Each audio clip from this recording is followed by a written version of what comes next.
Welcome to this tutorial on how to use Yodlee transaction data.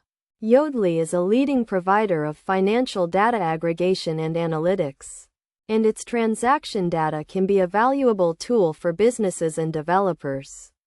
To get started, you will need to register for a Yodlee account and obtain an API key. This will give you access to the Yodlee API, which you can use to fetch transaction data from various financial institutions. The first step is to link a user's financial account to Yodlee. This is done through a process called authentication, where the user is redirected to the financial institution's website to enter their login credentials.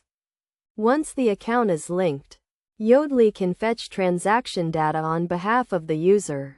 The transaction data provided by Yodlee includes details such as the transaction date, amount, description, and category. This data can be used for a variety of purposes, such as expense tracking, budgeting, and financial analysis. To retrieve transaction data, you can use the Yodlee API to make a request to the transaction's endpoint.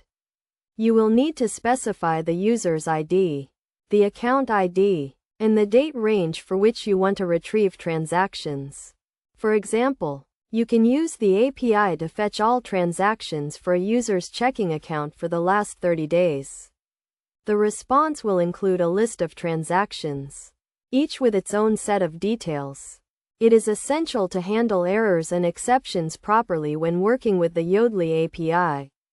This includes checking for errors in the API response and handling cases where the user's account is not linked or the transaction data is not available. Best practices for using Yodlee transaction data include storing the data securely, handling user authentication and authorization properly, and complying with relevant financial regulations. By following these steps and best practices, you can effectively use Yodlee transaction data to build powerful financial applications and provide valuable insights to your users. With its robust API and comprehensive transaction data, Yodlee is a valuable tool for anyone working with financial data. In conclusion, using Yodlee transaction data is a straightforward process that requires registering for an account, linking a user's financial account, retrieving transaction data through the API, and handling errors and exceptions properly. By leveraging the power of Yodlee transaction data, you can create innovative financial solutions that meet the needs of your users.